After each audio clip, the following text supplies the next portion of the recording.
আসসালামু আলাইকুম রহমতুল্লাহি ওয়া বারাকাতুহু। সুপ্রিয় দর্শক, আজকের আমাদের সবক হচ্ছে তাখতি নাম্বার 4। আজকে আমরা এই পরিচ্ছেদ বা এই তাখতিতে আমরা শিখব হরফে মাদ্দার পড়া। হরফে মাদ্দা অর্থাৎ যেগুলিতে টান হয় তাদের মধ্য থেকে একটি হলো হরফে মাদ্দা। তো এটার পূর্বে আমি একটা জিনিস আপনাদেরকে বুঝিয়ে দিই। প্রথমে আমরা পড়েছি হারাকাতের পড়া,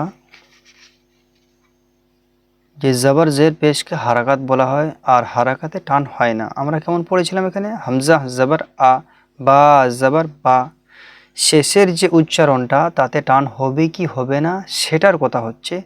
বা জবর বা, এই যে বা লাস্টে উচ্চারণ করছি, শেষে উচ্চারণ করছি, এটা হলো মেন ব্যাপার। বা জবর বা, এটি বলতে চাইছে হারাকাতের মধ্যে।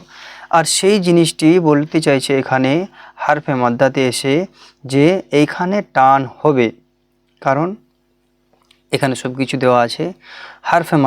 হারফে মাদ্দা হলো তিনটি, আলিফ ইয়া ওয়াও।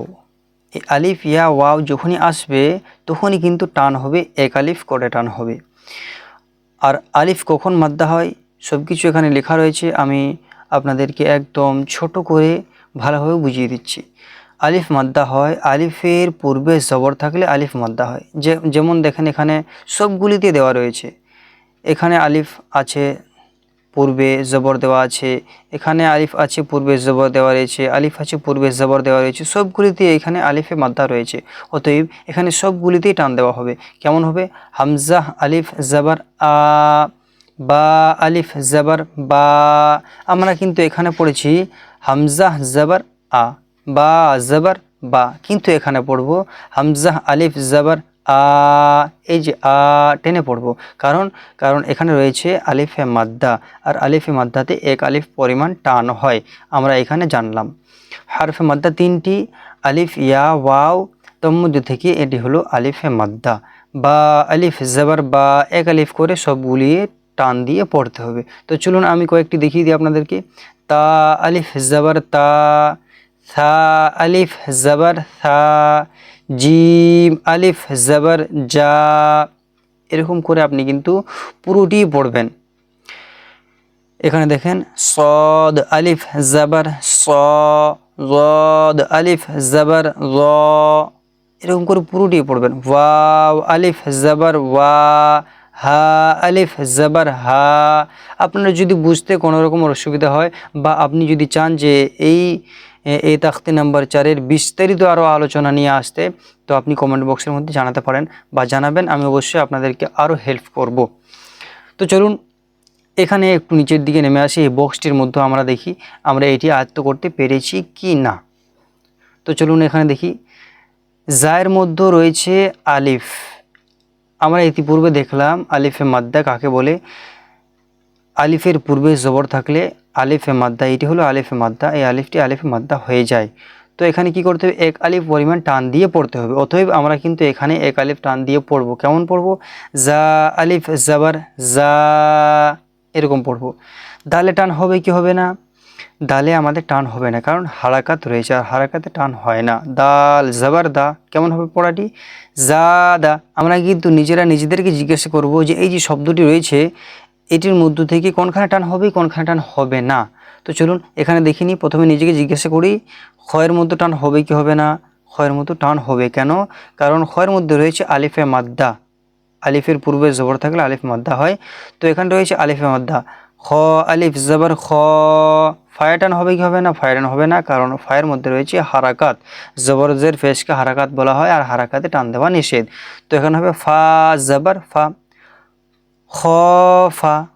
এরকমভাবে যদি আপনি চুলচেরা, যেটাকে গত বাংলায় বলা হয় চুলচেরা বিশ্লেষণ করে যদি পড়েন, তাহলে দেখবেন ইনশাআল্লাহ পুরো কোরআনে মাজিদ আপনার পুরো একদম পরিষ্কার হয়ে যাবে।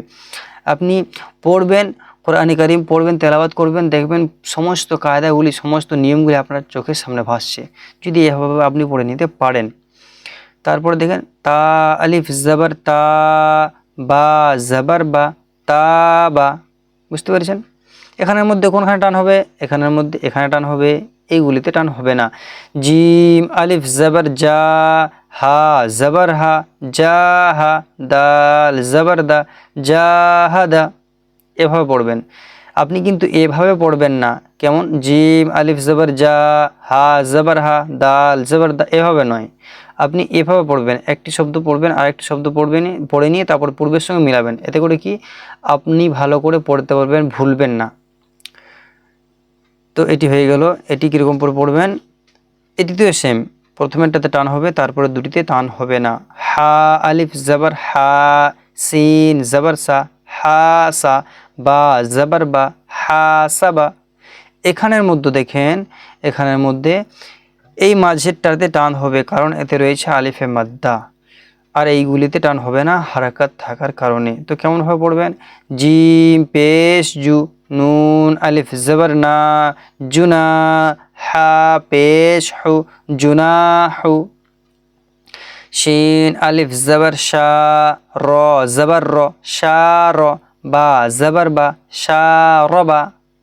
এখানে দেখেন, এখানে ফায়ে টান হবে না, রয়ের মধ্যে টান হবে আলিফ মাদ্দা থাকার কারণে, গইনের মধ্যে টান হবে না হারাকাত থাকার কারণে। তো কেমন হবে, ফা জবর ফা, র আলিফ জবর র, ফা র, গইন জবর গ, ফার গ। নিচের লাইনটি আপনাদের জন্য দেওয়া রইল। আপনারা যদি যেভাবে আমি বলেছি সেভাবে আপনারা যদি একটু ভালোভাবে ভিডিওটি দেখে নেন, তাহলে কিন্তু নিচের লাইনটা, আমার পুরো বিশ্বাস ইনশাআল্লাহ আপনারা কিন্তু এটি নিচের লাইনটা নিজেরা পড়তে পারবেন। তারপরেও আপনাদেরকে আমি বলি, যদি আপনাদের বুঝতে কোনো রকম কোনো জায়গায় অসুবিধা হয়ে থাকে, তাহলে আপনারা কমেন্ট বক্সের মধ্যে জানাবেন, আমি অবশ্যই ক্লিয়ার করব। আর হারফে মাদ্দা যে 3টি রয়েছে তার মধ্যে থেকে আলিফ মাদ্দার সবক আমাদের ক্লিয়ার হলো। নেক্সট ভিডিওতে, পরের ভিডিওতে আমরা ক্লিয়ার করব ইয়া মাদ্দার ব্যাপারে, যেটি এই পৃষ্ঠাতে রয়েছে। তারপরে আমরা ক্লিয়ার করব ওয়া মাদ্দার ব্যাপারে। তো আমি সংক্ষেপে আগে বলে নিই, আলিফ মাদ্দা হয়, আলিফের পূর্বে জবর থাকলে আলিফ মাদ্দা হয়। ইয়া মাদ্দা হয়, ইয়া সাকিনের পূর্বে জের থাকলে ইয়া মাদ্দা হয়। আর ওয়াও মাদ্দা হয়, ওয়াও সাকিনের পূর্বে পেশ থাকলে ওয়াও মাদ্দা হয়। আশা করি জিনিসটি ক্লিয়ার হয়েছে। তো দেখা হবে অন্য ভিডিওতে, ততক্ষণ পর্যন্ত সুস্থ থাকেন, ভালো থাকেন, পরিবারের খেয়াল রাখেন। আসসালামু আলাইকুম ওয়া রাহমাতুল্লাহ। আর একটি আপনাদের কাছে রিকোয়েস্ট, যদি আপনাদের ভালো লাগে তাহলে অবশ্যই ভিডিওটিকে একটি লাইক করবেন এবং সাবস্ক্রাইব করবেন, যাতে করে পরবর্তী ভিডিও সর্বপ্রথম আপনার কাছে এসে পৌঁছায়।